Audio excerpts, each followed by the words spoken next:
Is it okay to love ourselves in this age where so many Christians fall to the right and right wing and calling people snowflakes who say self love and self empathy is so important? What does the Bible say about it? I tend to go with the Bible more than my right wing church belief. And I want to tell you today why loving yourself is not only okay when you study the text of the Bible, but it's actually a command. Let's talk about it on today's Pastor Paul's Bible Talk.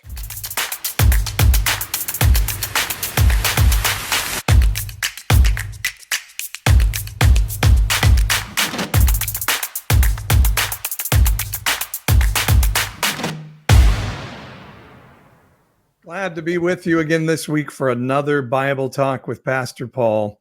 Let's do this. Let's talk about loving ourselves and what does the Bible say.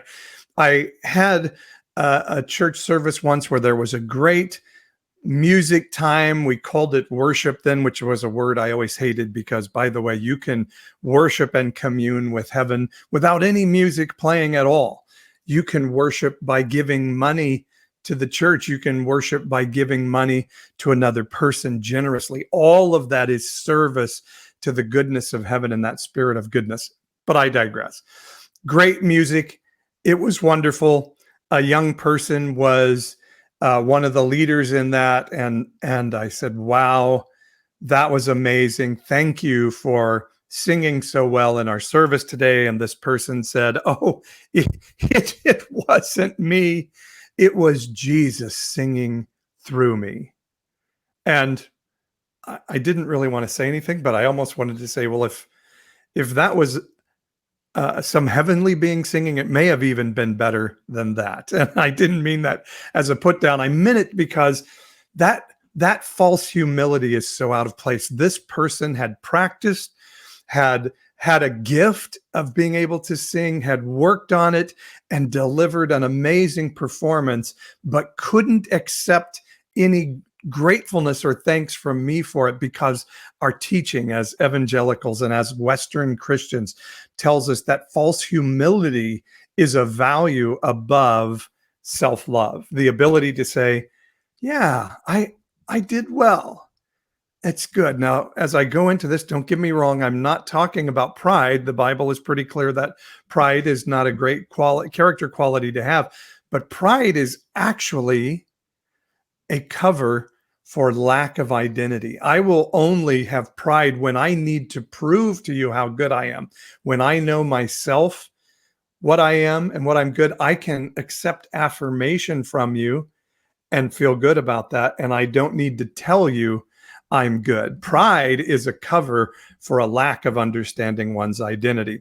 So it's important to understand that we need to love ourselves. And part of understanding why it's important that we need to love ourselves is to understand the idea that we all have needs, and those needs are going to make themselves known. And they're going to either make themselves known in healthy ways of us sharing our needs with one another, carrying our burdens together, or they're going to come vomiting out on a table at some point in a space where I just can't keep my needs hidden anymore. So it's important to understand identity and needs and all of the things that take place in human interaction, because that's what emotional and spiritual well-being look like. And what I want to do in this new year of the Pastor Paul community, we've been talking a lot about here's what's wrong with evangelicalism in the Church of the West. Now let's look at where we go with spirituality in the 21st century. And so false humility has been a bad teaching in the church for a long time. And so let's talk about why the Bible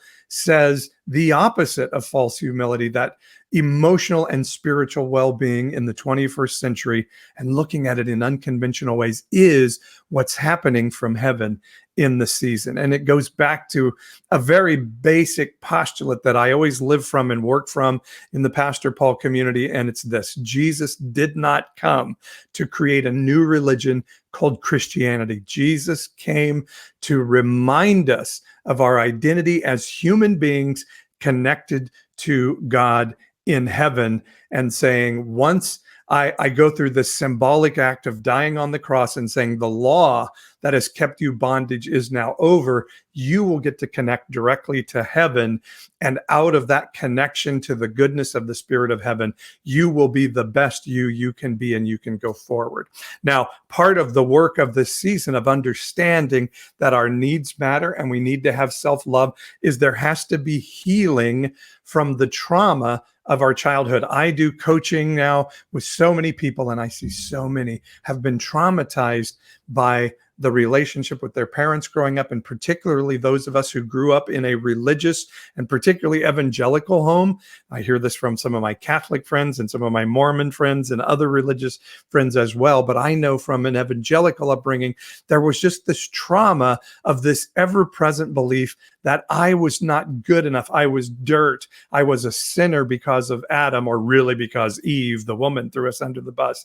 And it's very important to understand that that's not the message that Jesus said about us. That's a message that was man given and man created. And we have to unwind and unlearn that teaching. So let me show you a story in the Bible that supports what I'm saying here, that Jesus didn't come to say, I want to put you under the bondage of a new religion. We're going to get rid of that old religion. It's a bad one. And I'm going to give you a new religion that's going to be a good one.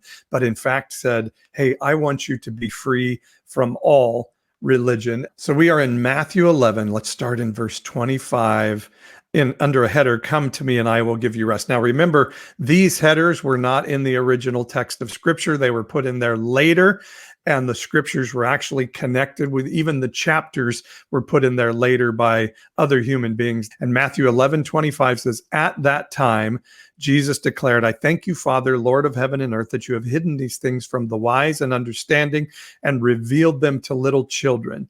Yes, Father, for such was your gracious will, or this note says it pleased you well to do it this way. All things have been handed over to me by my Father, and no one knows the Son except the Father, and no one knows the Father except the Son, and anyone to whom the Son chooses to reveal him. Come to me, all who are labor and heavy laden, and I will give you rest. Take my yoke upon you and learn from me, for I am gently and lowly in heart, and you will find rest for your souls. For my yoke is easy and my burden is light. So let's start to break down. It's really important to know what the Bible is saying by knowing what the Bible is actually saying. And this passage really teaches us something different than the love the sinner, hate the sin teaching of the church, because this is saying something very different than, hey, here's a bondage of rules, and we'll act like we love you even though we're putting this bondage of rules on you. And Jesus was saying something very different here. So let's look back at the text and kind of what we're looking at here. And so let's start with at the beginning that Jesus declared this at that time. And so when you see something like at that time, that means it's connected to what was happening before it. And that can give clarification to what we're reading at the time. So let's first go back and see what we have is this passage that is called Woes to the cities, where Jesus was saying, hey, these different cities, these are the curses over you as a city. And I particularly love the last one that it says, you Capernaum, will you be exalted to heaven? No, you'll be brought down to Hades. For if the mighty works done in you had been done in Sodom, you would have remained until this day. Sodom would have remained until this day. But I tell you that it will be more tolerable on that day of judgment for the land of Sodom than for you. So Jesus is proclaiming to religious people and religious cities like, hey, I'm not that impressed by you and your religious works. And I'm telling you, Sodom, which is a city that was considered very evil by the first century believers there, and also is considered to be a symbol of something very evil by Christians today. And he says, hey,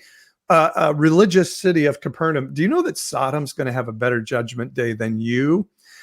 So Jesus is saying, hey, your religion doesn't impress me.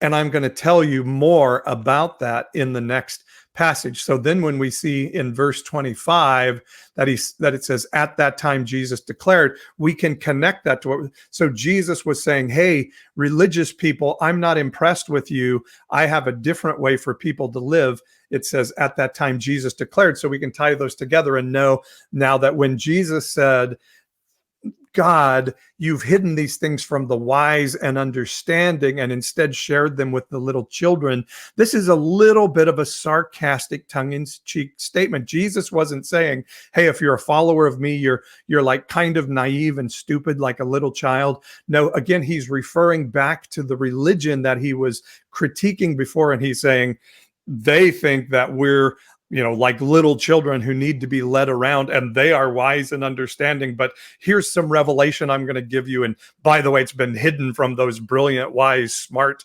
religious people and given to us who don't know what we're talking about. And so today, those that say, love the sinner, hate the sin, he would probably say this, God, thank you for hiding these things from those who love the sinners and for giving this to us who are sinners. It would have been a mocking, sort of sarcastic thing. And by the way, Jesus was very sarcastic on a regular basis in the Bible, which I happen to love because sarcasm is sort of a primary language of mine. But Jesus is mocking the religious here and saying, first off, Sodom's going to have a better judgment day than you. And the revelation of this is coming from God to those of us who aren't quite as smart as you wise and understanding religious guys. So understand it's not a put down of Christian believers and to say we're supposed to be stupid and unthinking like children to follow God. No, he's saying this is a mocking thing, saying it was hidden from those wise and understanding religious people and given to us. And so here's what he says then. All of you who labor and are heavy laden, if you come to me, if you start to learn my teaching, if you start to live in my name, which doesn't mean become Christian and have a name Christian because you said a prayer. Once you were following a teacher, you would live in the name of that teacher or that rabbi. I am a follower of Rabbi Bob. I am a Bobian. And so as Christians, we say we are followers of our teacher, Jesus. We are Christians after Jesus Christ. And he's saying, come to me and live and walk in my teaching because you've been heavy laden. You've had this burden of religion and religious rules put on you. And I want to give you freedom. I want to give you rest. I want to give you peace from that law. And then he makes this sort of agricultural alliteration by saying, take my yoke on you and learn from me, for I am gentle. I'm lowly in heart. So what does that mean? Taking a yoke upon you. A yoke was of course what the wooden stakes and contraption they would put on oxen, 2 oxen to plow a field. And sometimes what they would do if they had a new ox that was just growing to an age where the ox would be able to plow, they would yoke them with a bigger, more powerful veteran ox so that ox could carry most of the weight and the younger ox could begin to learn how to plow the field with the bigger ox. And in fact, what it says here is when in verse 30, when Jesus says, my yoke is easy and my burden light, that word easy is the Greek word krestos, which means well-fitting. It doesn't really mean light. It means something that fits well. And so the yoke would be crafted and adjusted so that the bigger ox could carry most of the weight and the younger ox could learn without being overly taxed in it. So Jesus is saying here, you've had this yoke of slavery laid on you, this bondage, this burden of religious laws, and I'm now going to give you a life that's free and has rest from those laws. My yoke is easy and my burden light. And it's interesting because in the Mosaic law that Jesus is referring to, the law that was given to Moses, the Mosaic law, there were 600 rules given to Moses in that law. And then as time would go on, those rules would have little subset rules laid to them. And I heard it told this way once, that it got so technical and so heavy for people to carry, that if an animal died in your house would be considered unclean, and you had to go through these rituals to clean your house. And the rules had gotten down to such parsing fineness of the rules that they would say, my dog died. Do I have to purify my house? And the rule giver would say, well, was the dog inside or outside? And the person would say, well, actually, the dog died on the hearth. So he was actually partly in the house and partly out of the house. And so the lawgiver would go, this is a tough one. So was the nose of the dog pointed inside or outside the house at the time of the death? And say, well, he was laying on the hearth looking outside. And the lawgiver would say, you don't have to purify the house then. The rules had gotten that technical and that much of a burden on people. And Jesus was saying, I want to set you free from that type of law and bring you into a better teaching of relationship with God. And so Jesus is saying, no, we're going to teach a new way to live that's not based on rules and religion, but is based on relationship with God.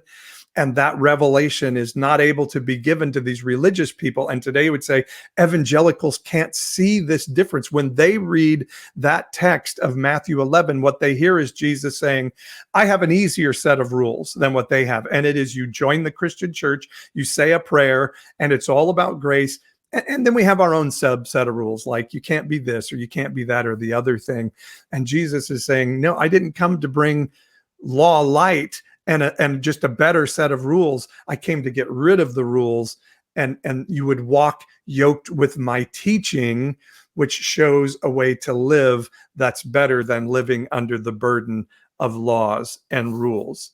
The yoke is easy, he says. And so to the love the sinner, hate the sin crowd, they would say, well, if we give them no law, then they're just going to run around and sin. And if we give them no work, then they're going to then not live a good life.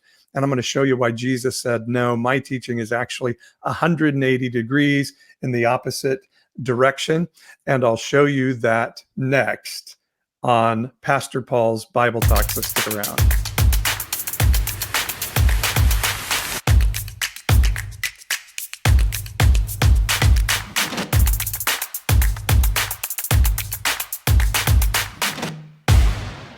Thank you, guys. Let me take a moment to just tell you about the work of Pastor Paul. I provide a lot of ways to walk out spiritual life together, coaching, and this is how I make a living for what I do.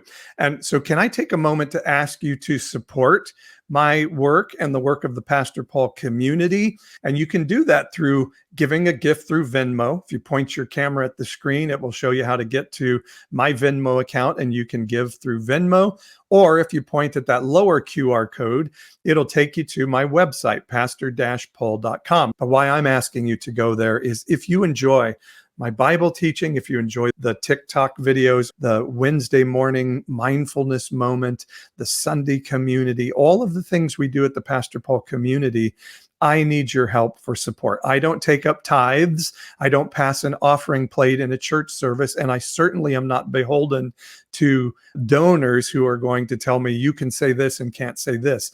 What I do is sell subscriptions for support on my website.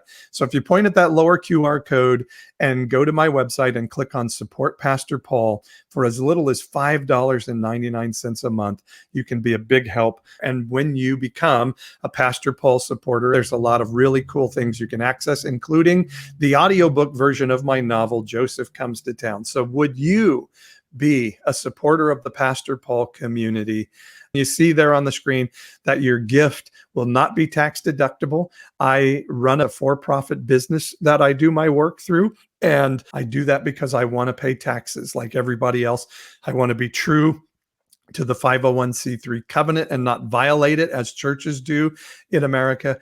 And I want to contribute to roads and schools and all of the things that our taxes help take care of in the world. So sorry, not a tax deductible gift, but your generosity creates an atmosphere of generosity that comes back to you. So would you be a supporter of Pastor Paul? Go to pastor-paul.com or point your camera at the screen at that lower QR code and be a part of making this ministry vibrant and growing and helping a ton of people.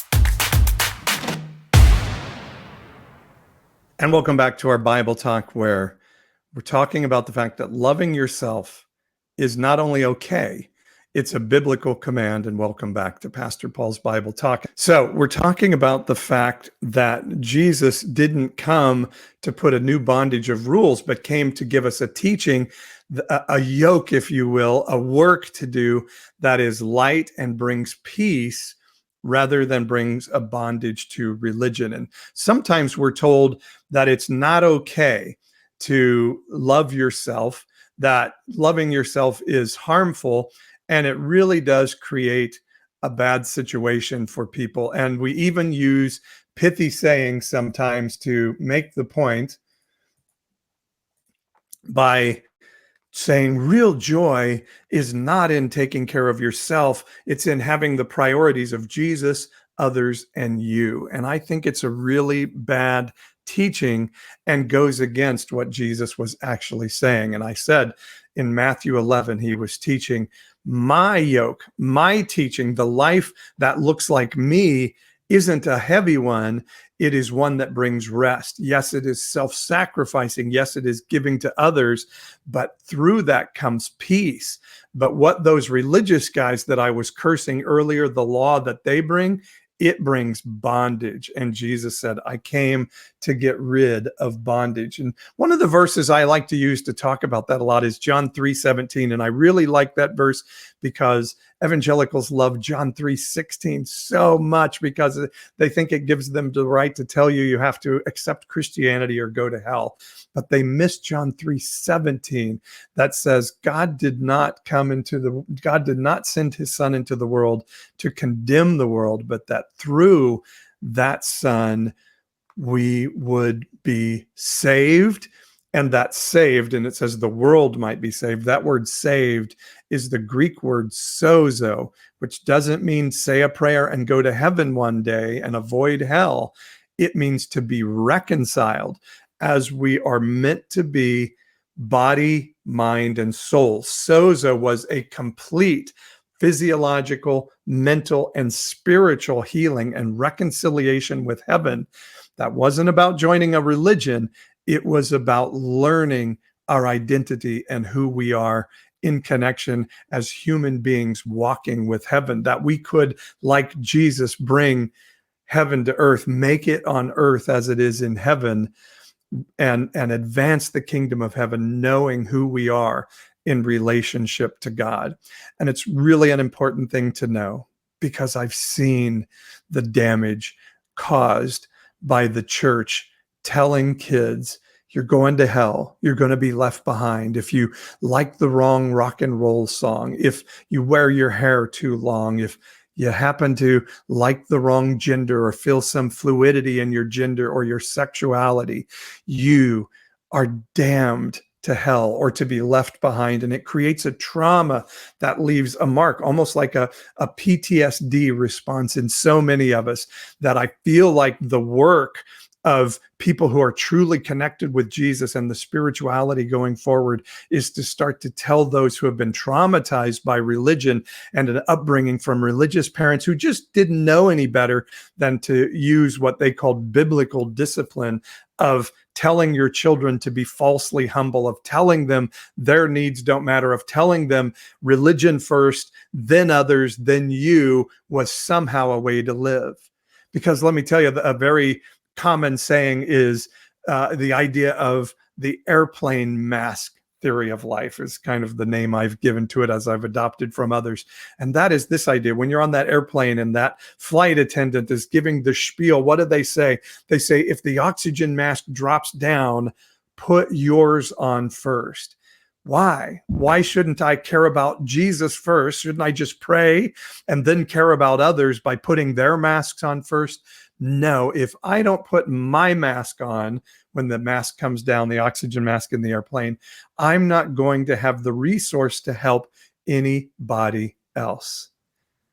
And it's the same with our emotional and spiritual health. If we're not taking care of ourselves, if we're not being sozoed by the peaceful, easy, yoked teaching of Jesus, I'm going to run out of resource to help other people. And I've seen this so often in life, in pastors, in social workers, people who are struggling with their inner identity and their inner well-being.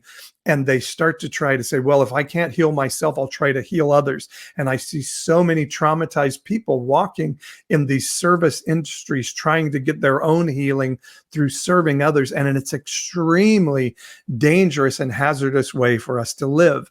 And it's my own story that I hit a wall in doing that myself. And it's extraordinary that this has become our teaching in a space where our primary command of our teacher, who gave us our yoke of our teaching to walk with him, gave us this command: love God, love your neighbor as yourself. Is there not an implicit command in loving our neighbor as ourself that we have to love ourselves? If I worship a harsh, easily offendable, thin-skinned God, I am going to try to put an angry, harsh, judgmental, thin-skinned, easily offended God onto you, because it's all I know. I think it's love. I'm going to say things like love the sinner, hate the sin, and think I'm doing something godly when that saying is never in the Bible. And why is this important? Because Jesus said, hey, if you follow my teaching, if you know who I am, if you live truly in the name of Christ as a Christian, you're going to walk in relationship with heaven in a new way of understanding who you are. And Jesus made this amazing statement about that. He then said, you will do the same things that I do. And in fact, you'll do greater things than me. Jesus said we're supposed to learn from him and then do greater, because he'll be in heaven and we'll have a greater understanding of our access to things of the divine to bring to earth the goodness of heaven. We can grab and bring down the wisdom of heaven. We can grab and bring down so that the kingdom of heaven, that goodness of heaven, will advance on earth. We won't ever have to try to impose Christian law into the civil code. We won't have to try to overthrow government through January 6th insurrections, because the goodness of heaven will start to transform the world around us as we are transformed. And we will not only do things like Jesus did in loving the lepers and sitting with people that weren't of our race or nationality or religion, but we'll do even greater things of transforming the world going forward. So is it important to love yourself? Not only is it one of the most important things in the world in the teaching of Jesus, it happens to be a command, and perhaps the primary command. Love God means be sozoed, be reconciled to right relationship with God, so that you can love yourself to be enabled to love your neighbor. And by the way, neighbor was then later interpreted by Jesus to be that person of a different nationality, of a different race, of a different religion that you don't think worthy of God's favor. The way we show that we have emotional and spiritual well-being and that we love God is by loving the person that we really don't want to love. And when we can do that, we know we've reached an emotional and spiritual well-being that's worth having. I posted a meme this week that was put together by my great team and by Jan that said, if your religion doesn't cause you to love, or it causes you to have judgments of others, then it's not a religion worth staying with. It's a religion you need to leave. Because the religion of Christ, the actual Christian religion, is one that says, I can love the people that I don't think I'm supposed to love. And that's what emotional and spiritual well-being looks like. And not only is it okay to start to learn that identity and love yourself, it is actually a command to do so, to love your neighbor as yourself. That's my Bible talk for this week. Again, I hope that you can go to my website, pastor-paul.com, and click on that support button and support this ministry. And also don't forget to join us on Sundays for Sunday community.